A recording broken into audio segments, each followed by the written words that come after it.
فرصت دیتے ہیں, مہلت دیتے ہیں. امیر المومنین آپ نے اس کلام میں اسی گناہ کی طرف اشارہ کیا ہے. خداوند متعال کی درگاہ میں ہم گناہ کرتے رہیں اور خدا نعمت دیتا رہے, تو اس کا مطلب یہ ہے کہ خدا ہمیں مہلت دے رہا ہے. ہماری ظرفیت کو چیک کیا جا رہا ہے. آپ لوگ چیک نہیں کرتے, آپ لوگ جس طرح بیلنس چیک کرتے ہیں, فلان چیک کرتے ہیں. خداوند متعال مہلت دے کے ہمارا چیک کر رہا ہے, ہماری ظرفیت کو چیک کر رہا ہے. آپ کو دولت دیتا ہے, مہلت دیتا ہے, نعمتیں دیتا ہے, سب کچھ دے کر خداوند متعال مجھے اور آپ کو آزما رہا ہوتا ہے. اتنی ساری نعمت ان کے دینے کے بعد بندے کی ظرفیت کا کیا حال ہے؟ وہ اس نعمتوں کو برداشت کر رہا ہے یا نہیں کر رہا ہے؟ وہ خدا کے درگاہ میں تو وہ استغفار کر رہا ہے یا نہیں کر رہا ہے؟ عزیزان گرامی, یہ استدراج نام کی ایک چیز ہے. بعض انسان کو خدا مہلت دیتا ہے تو یہ استدراج ہے. کسی آدمی نے آ کے امام صادق علیہ السلام نے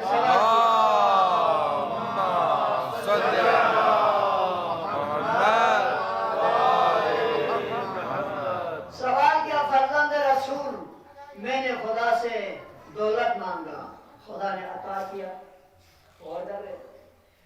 فرزند رسول میں نے خدا سے اولاد مانگا, خدا نے بغیر شور و شراب مجھے اولاد عطا کر دیا. فرزند رسول میں نے خدا سے گھر مانگا, وسیع ترین بڑا گھر مانگا, خدا نے مجھے گھر عطا کر دیا. فرزند رسول میں نے خدا سے جو بھی مانگا, جو بھی میں نے خدا سے مانگا, خدا مجھے دیتا ہی جا رہا ہے. ابھی مجھے اس بات پہ ڈر ہے, کہیں خدا مجھے مہلت تو نہیں دے رہا, کہیں مجھے استدراج تو نہیں کر رہا. استدراج پتہ ہے آپ کو, یعنی تدریجن ساری نعمتیں جو بھی مانگتا ہے بندے کو دے دیتا ہے, تدریجن اس کو کہاں لے کے جاتا ہے؟ تباہی کی طرف لے کے جاتا ہے. تو اس نے کہا فرزند رسول کہیں اتنی ساری نعمتیں دے کے خدا مجھے تدریجن تباہ برباد تو نہیں کرنا چاہتا. امام صادق نے ایک سوال کیا, تمہیں نعمتیں ملنے کے بعد تم نے ان نعمتوں کا خدا کا شکر ادا کیا یا نہیں کیا؟ اس نے کہا فرزند رسول نعمتیں بہت ہے, میں نے شکر بھی ادا کی ہے, لیکن شکر کا آپ ذرا مجھے ڈیفینیشن کر کے بتائیے. امام صادق نے فرمایا ہر نعمت کا شکر الگ ہے. یہ نہیں ہے آپ کو جو بھی ملا کہیں شکر یا اللہ بس کافی, یہ نہیں ہے, بلکہ شکر بھی عملی ہونا چاہیے. خدا نے آپ کو دولت عطا کی ہے تو اس کا شکر یہ ہے کہ مسجد کی تعمیر و ترقی کے پر خرچ کر دیا جائے. خدا نے آپ کو دولت دی ہے تو اس کا شکر یہ ہے کہ محلے کے اندر موجود مستحقین کو آپ خرچ کر دیا جائے, یہ شکر ہے. اس نے کہا فرزند رسول خدا نے دولت دی اور میں نے غریبوں میں بانٹ دیا, میں نے فقراء کو, مسکینوں کو, بیوہ, یتیم, فلان جس طرح جہاں ہو سکتا تھا میں نے خرچ کیا, ٹھیک ہو گیا. خدا نے تمہیں اولاد دی ہے, جی, کہا کہ اولاد کا شکر ہے, اس اولاد کو قرآن کی تعلیم دیا جائے, اس اولاد کو مسجد کے اندر آنے جانے کی تربیت دی جائے, اس اولاد کو مجلس حسین سے آشنا کیا جائے, اس اولاد کو معاشرے کے لیے بہترین کاربن بنا دیا جائے, اس اولاد کو معاشرے کی فلاح و بہبود سکھایا جائے, اس معاشرے کو, اس جوان کو, اس بچے کو معاشرے کے اندر چلنے پھرنے والے لوگوں کے ساتھ پیش آنے کا احترام اور آداب سکھایا جائے. تمہارا بچہ اگر دیندار بن جائے, تمہارا بچہ اگر عبادت گزار بن جائے, تمہارا بچہ اگر خدا پرست بن جائے تو یہی بہترین شکر ہے. برائے خوشنودی حجت خدا آغا صاحب عصر و زمان بلند تر صلوات.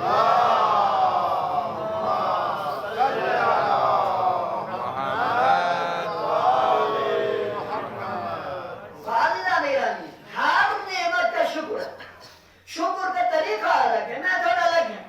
ایسا نہیں ہے جو بھی نعمت ملے آپ فقط زبان سے کہے شکر یا اللہ شکر, یہ اچھی بات ہے, میں نے ان چیزوں میں انکار نہیں کیا, نہیں کر رہا ہوں. اچھی بات ہے, شکر زبانی بھی ہونی چاہیے, شکر قلبی بھی ہونی چاہیے, لیکن شکر عملی سب سے بلند ہے. عملی طور پر شکر کرنا بہت ہی ضروری ہے. لہذا خدا نے آپ کو, امام صادق نے فرمایا ٹھیک ہے تم نے اولاد کی نعمت کا شکر ادا کیا اسے دیندار بنا کر, تم نے دولت کی نعمت کا شکر ادا کیا راہ خدا میں خرچ کر کے, تم نے خدا سے گھر مانگا, خدا نے گھر دیا, اس کا شکر ادا کیا. اس نے کہا فرزند میں اس گھر کا شکر کیسے ادا کروں, کیا لے کر کسی کو دے سکتا ہوں, نہیں, کیسے شکر ادا کروں. امام صادق نے فرمایا خدا نے تمہیں گھر عطا کیا ہے تو اس گھر کا شکرانہ یہ ہے کہ اس گھر کے اندر ذکر پروردگار رکھا جائے, اس گھر کے اندر عبادت پروردگار ہونی چاہیے, اس گھر کے اندر مجلس حسین ابن علی ہونی چاہیے, اس گھر کے اندر تلاوت قرآن حکیم ہونی چاہیے, اس گھر کے اندر فقیروں مسکینوں کے لیے دسترخوان بچھنی چاہیے. یہ شکر ہے گھر کا. لیکن اگر کسی کے گھر کے اندر ساز و موسیقی ہو, پتہ نہیں کیا کیا ایسی چیزیں ہوتا ہو, تو یہ نعمت پروردگار کا شکرانہ نہیں ہے, یہ کفران نعمت ہے. تو عزیزان گرامی, امام صادق علیہ السلام نے فرمایا اے شخص اگر خدا سے جو بھی مانگا خدا نے تمہیں عطا کیا اور ہر ایک کے اپنی حساب سے شکر بھی تم نے ادا کیا ہے, تو یہ استدراج نہیں ہے, یہ مہلت دینا نہیں ہے, بلکہ خدا نے واقعی تمہارے پر کرم کر دیا ہے. خوش ہونی چاہیے. لیکن اگر شکر ادا نہیں کیا, نعمتیں نازل ہو رہی ہو, نعمتیں مل رہی ہو اور شکر ادا نہیں ہو رہا ہے, تو سمجھ لینا کہ خداوند متعال نے جس طرح قارون کو مہلت دیا تھا دولت دے کر, خداوند متعال نے جس طرح فرعون کو دولت دے کر اقتدار دے کر مہلت دیا تھا, اسی طرح تمہیں بھی مہلت دے رہا ہے. تمہیں بھی پرکھنا چاہتے ہیں, تمہیں بھی جانچنا چاہتے ہیں. تو عزیزان گرامی, دولتوں کا, نعمتوں کا شکر ادا کرنا بہت ضروری ہے. ضحاک ابن مشرقی عرض کرتا ہے کہ میں شب عاشور ابا عبداللہ الحسین کو دیکھتا رہا. حسین خیمگاہ چھوڑ کے باہر نکلے, ارض نوا پہ نکلے. میں حسین کے پیچھے رات کی کسی پہر میں خاموشی سے چلا گیا. حسین ایک آیت کی تلاوت کر رہے تھے. آیت مجیدہ سورہ کے قرآن مجید کے اندر موجود ہے, جس کے اندر امام حسین علیہ سورہ اعراف میں موجود ہے, سورہ آل عمران میں آیت 178 ہے. اس میں امام حسین علیہ السلام نے فرمایا شب عاشور وَلَا يَحْسَبَنَّ الَّذِينَ كَفَرُوا إِنَّمَا نُمْلِي لَهُمْ خَيْرٌ. گناہ کرنے والوں, خدا کی نعمتوں کا کفران کرنے والوں, اگر خدا تمہیں نعمتوں پہ نعمتیں دیتا جا رہا ہے اور اگر تم گناہ پہ گناہ کرتا جا رہا ہے, تو کبھی مت سمجھنا یہ نعمت تمہارے لیے خیر ہے, یہ نعمت تمہارے لیے باعث برکت ہے, یہ نہ سمجھنا.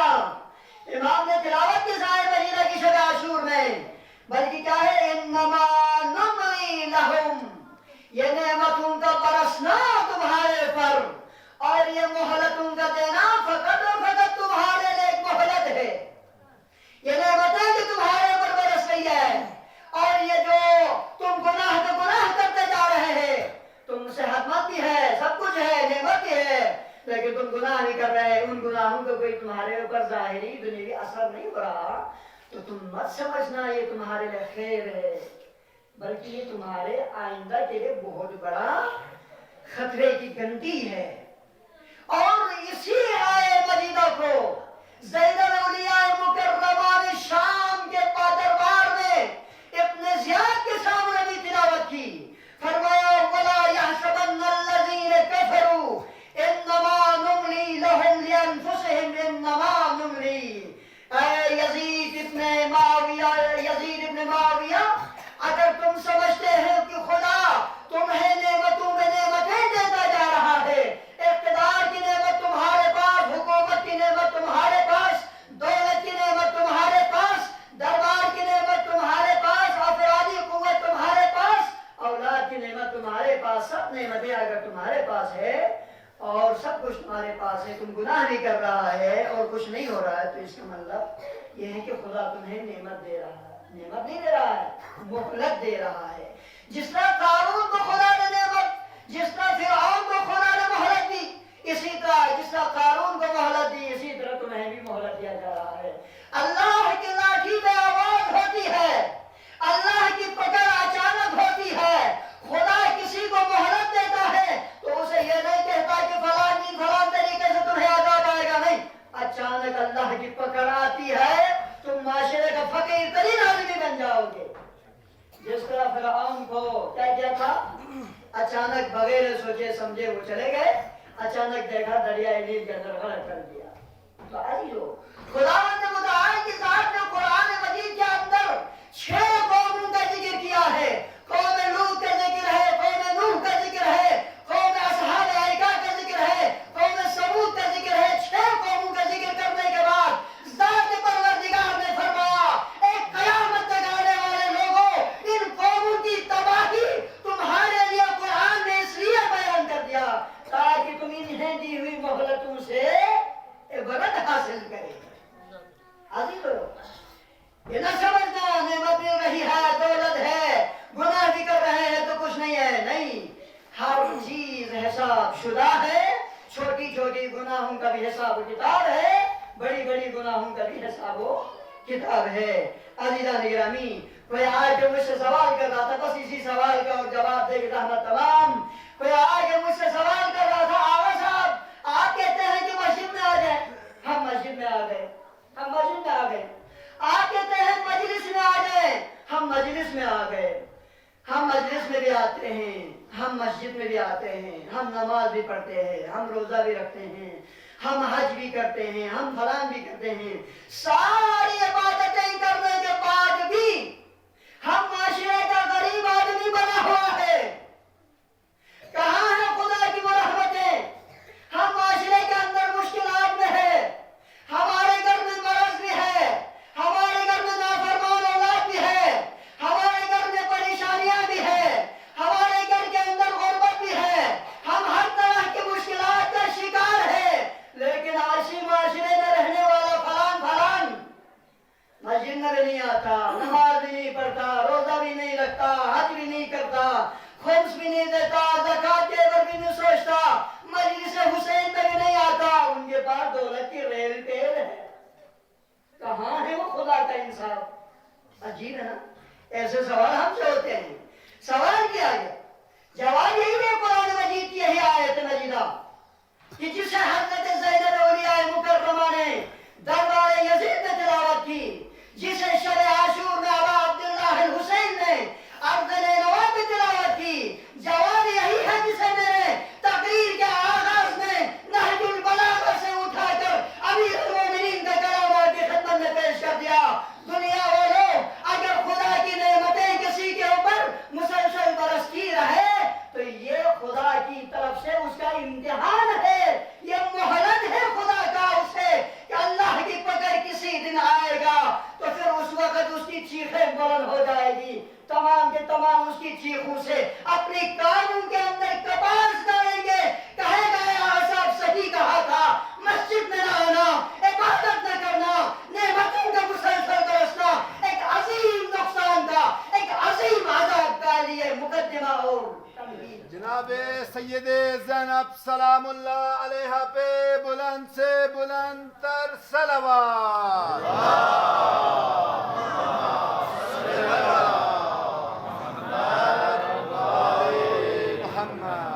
خداوند متعال کی ذات میری اور آپ کی طرح جلدی فیصلہ کرنے والا نہیں ہے. میں اور آپ فوراً کسی کے بارے میں فیصلہ سنا دیتے ہیں کہ فلاں نے یہ کیا تو اس کے لیے ہونا چاہیے. خدا ایسا نہیں کرتے.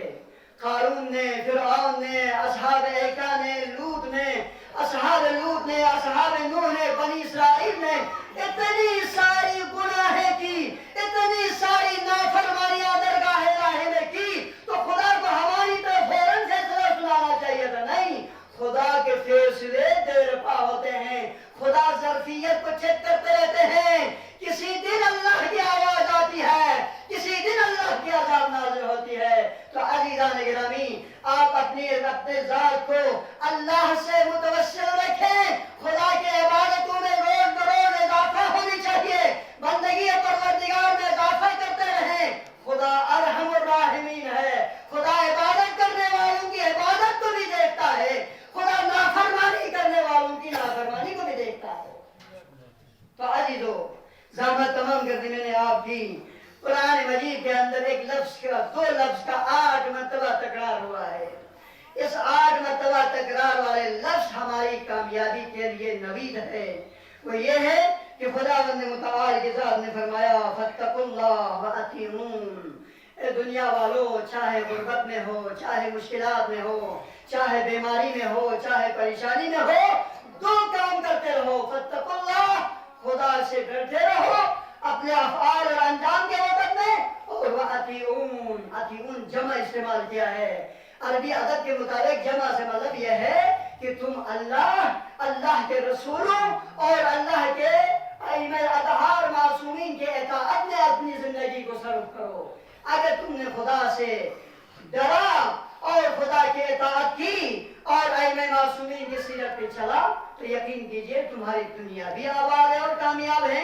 اور تمہاری آخرت بھی آباد و کامیاب ہے جن چیزوں کو ہم کامیاب سمجھتے ہیں وہ کامیابی نہیں ہے بلکہ کامیاب وہ ہیں کہ جسے خدا ہمارے لیے سمجھتا ہے جن چیزوں کو خدا کامیاب سمجھتے ہیں وہ اطاعت اور تقوی الہی ہے بس عزیزان گرامی دولت کیا یزید کے پاس نہیں تھی اقتدار کیا یزید کے پاس نہیں تھا کہاں ہے وہ دولت کہاں ہے وہ عہدہ کہاں ہے وہ اقتدار آج تاریخ کے اندر اگر ان کا نام بھی ہے تو بطور ننگ و آر موجود ہے دنیا آج بھی عبرت حاصل کرتے ہیں ان لوگوں سے عزیزان گرامی کسی نے ابا عبداللہ الحسین سے سوال کیا فرزند رسول سب حج پہ آ رہے آپ مکہ کو چھوڑ کے چلے جا رہے ہیں آخر کیوں اس سوال کے جواب دیجئے فرزند رسول نے جواب دیا بنی امیہ نے ہمارا مال چھینا ہم نے صبر کیا بنی امیہ نے ہمارے لیے ہمارے حق خلافت کو غصب کیا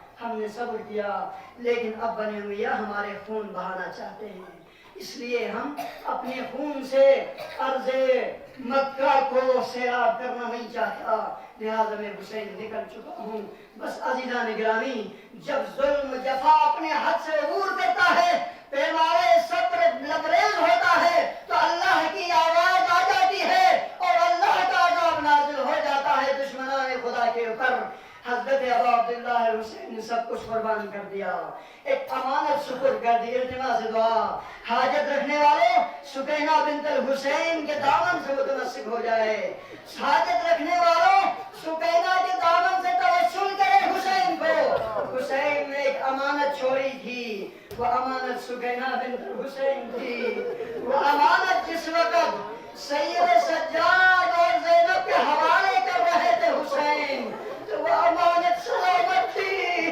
اس امانت کے اندر کوئی کمی نہ تھی لیکن اے کاش آج یہ امانت ساری نہیں ہے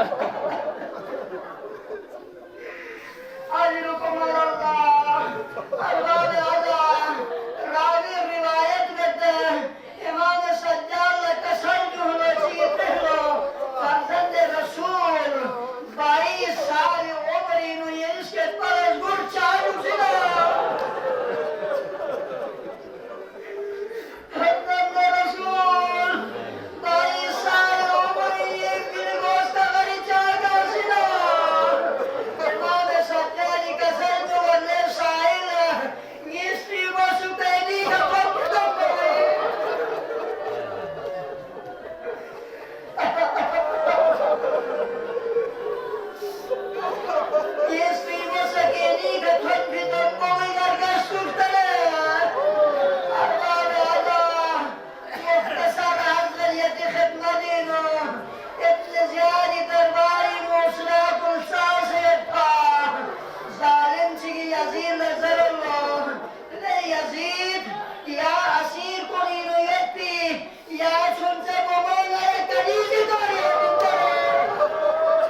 Açanak tanrı kupinu, sukayna bintir Hüseyin yediğine lasa, ne sapmadan yamba, kadib yoksa zindani yağmura falatta, kadib zindani de yağma, sukayna çok çekmemedi, kadib Zeynep İmran'a demedi, kadib Zeynep'e saccadesi, sekini muskat babaların bahçıkla, uğra zindan şami yırpan dağına, فرياض سوى شربته على داره يزيد مسكت بفانا يزيد يتولد وقامت شاون يبينا كل جواب بنته شنت بيش بوليتك وليته يومي مجاسكها تمام زنداني قولوا من يده ضرب نزل بوا شاوين جواب كبو بوا بابا تلمان يده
Come on,